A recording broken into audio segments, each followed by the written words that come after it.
तो केंद्र की मोदी सरकार के द्वारा लाए गए कृषि कानूनों को बीते दिनों रद्द कर दिया गया है, जिसके बाद किसान धरना स्थल से वापस अपने घर पहुंच गए। किसानों की घर वापसी के बाद कांग्रेस के वरिष्ठ नेता रणदीप सुरजेवाला ने किसान विरोधी षड्यंत्र की आशंका जाहिर की।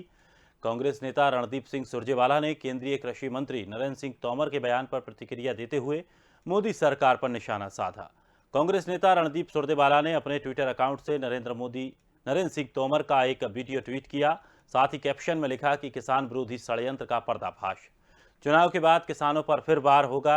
मोदी जी 3 काले कृषि कानूनों के लिए माफी मांगते हैं। देश के कृषि मंत्री उन कानूनों को एक बार फिर सही बताते हैं। मोदी सरकार 3 काले कानून खत्म करती है, कृषि मंत्री कहते हैं कानून फिर लाएंगे। के कृषि मंत्री श्री नरेंद्र तोमर जी ने 3 महत्वपूर्ण बातें कही महाराष्ट्र में।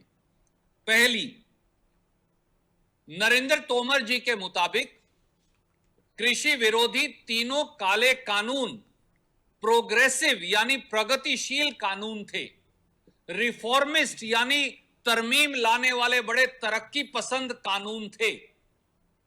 माफ कीजिए मोदी जी और तोमर साहब, अगर ये इतने अच्छे कानून थे तो आपने माफी मांगकर वापस क्यों लिए थे? नरेंद्र तोमर जी ने दूसरी बात जो ये कही कि ये कानून कई लोगों को हजम नहीं हुए। किसान संगठनों और देश के 62 करोड़ किसानों पर कटाक्ष करते हुए देश के कृषि मंत्री ने कहा कि ये काले कानून कुछ लोगों को रास नहीं आए। और तीसरी बात उन्होंने जो कही, देश के कृषि मंत्री नरेंद्र तोमर जी ने कहा कि मोदी सरकार एक कदम पीछे हटी है, स्वाभाविक तौर से चुनाव की हार को देखकर, और वो कदम दोबारा बढ़ाएंगे, यानी ये काले कानून 5 राज्यों के चुनाव के बाद वापस लेकर आएंगे।